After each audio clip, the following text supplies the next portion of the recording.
At 78, my doctor essentially shrugged. Tried the pills, they stopped working well, and the conversation just trailed off, like there was nothing left to say. I'm 83 now. I wake up with energy, I don't avoid intimacy with my wife anymore, and I feel like a man who's still in command of his own body, not because some new prescription showed up, but because I finally understood what nobody had ever explained to me.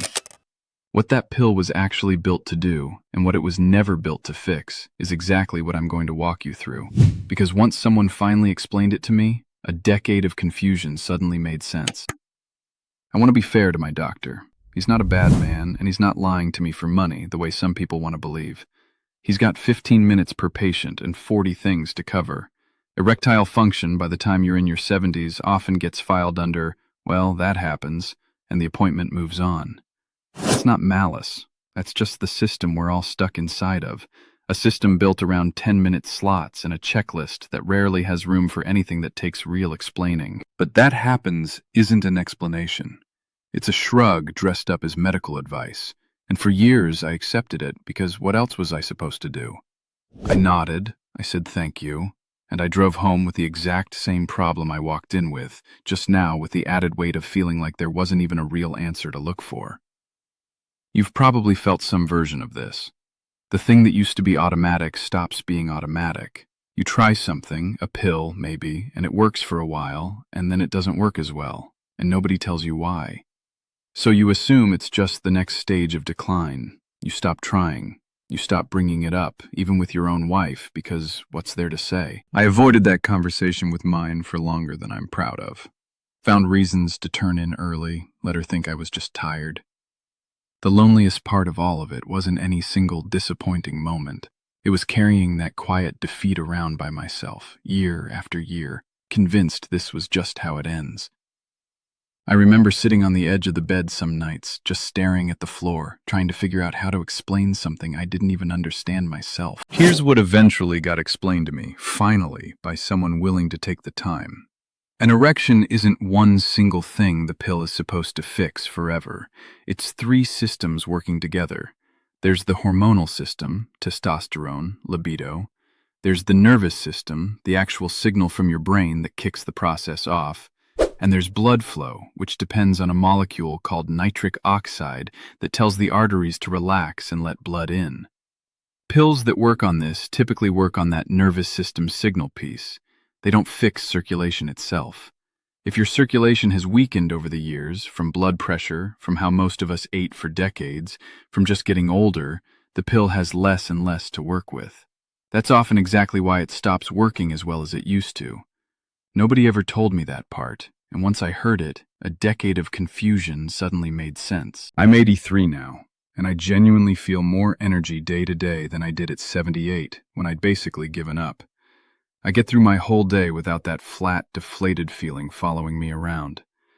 Last month I spent 3 hours in the garden on a Saturday afternoon and didn't need to lie down afterward the way I would have a few years back. I'm not telling you that to brag. I'm telling you because it surprised me too, that things could actually move in the other direction. And here's the piece that really changed how I saw all of it.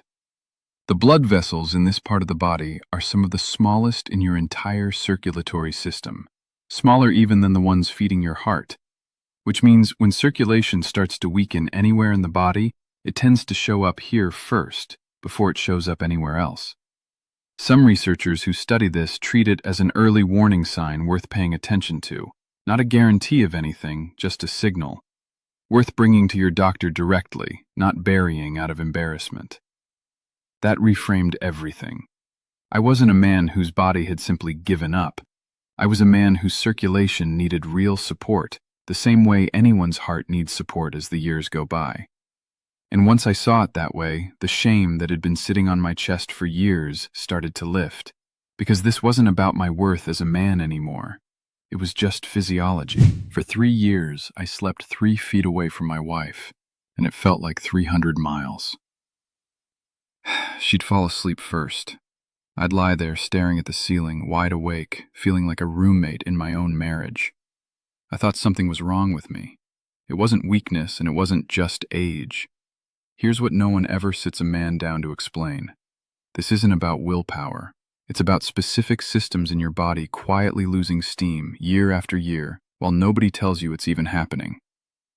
The pills my doctor handed me gave me headaches, made my chest feel tight, and honestly, they made me feel like I needed a pill just to feel like a man. I wasn't willing to live like that. There's a gentler way to bring those systems back, without any of that. At 83, my wife and I aren't roommates anymore. I'll show you exactly what changed it in this video, and if you want the simple support I personally use, there's a free presentation linked in the description below. So what actually happened after the doctors moved on? I started paying attention myself, the way you do once you finally understand the mechanism. The thing that made the most noticeable difference for me was watermelon, specifically the natural compound in it called L-citrulline.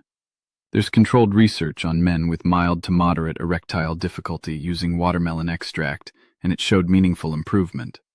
The mechanism makes sense, too. Citrulline converts in the body into arginine, which is a direct building block for nitric oxide, the exact molecule that opens up blood flow where it's needed. I started eating real watermelon regularly, not a supplement pill, just the fruit itself, which made it about as cheap and simple as anything could be. I'd cut up a bowl of it and keep it in the fridge, the same way you'd keep any other fruit around. Nothing that felt like treatment. But I didn't stop at one thing because no single piece does all the work by itself. I built it into a small system.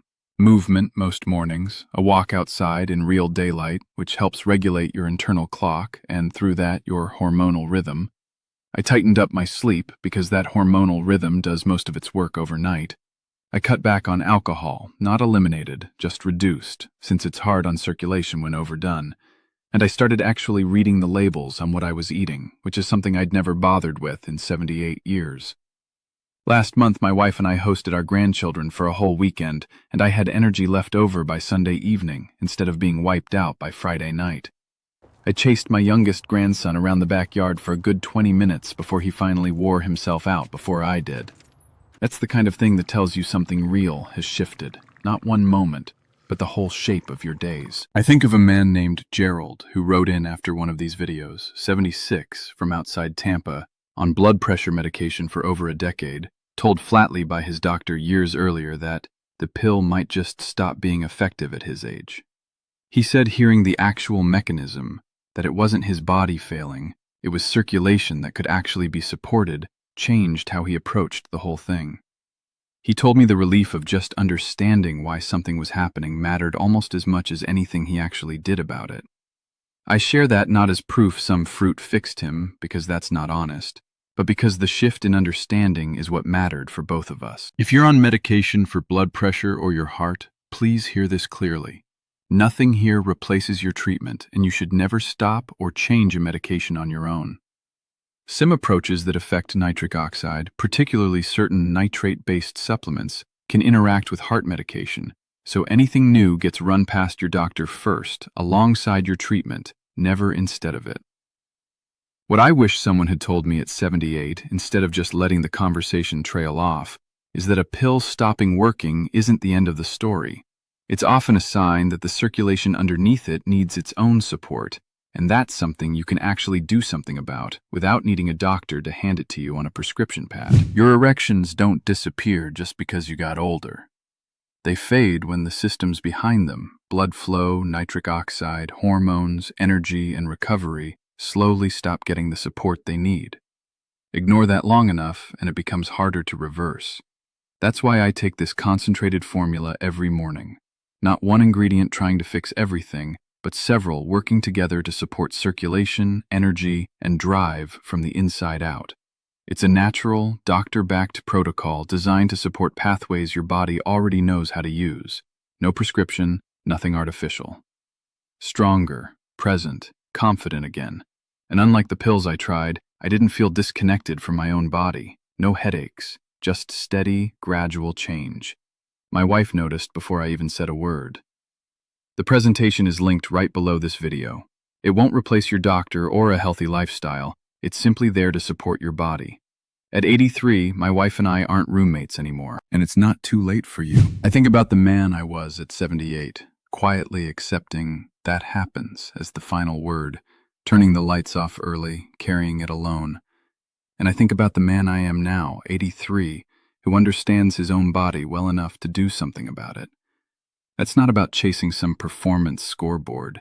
It's about dignity, about still being the man who's in charge of his own body, instead of the man who's just resigned himself to whatever's left. If your doctor ever gave you some version of "that happens" and left it there, tell me in the comments. I'd like to know how many of us have heard that exact same shrug. And if this kind of explanation is useful to you, subscribe.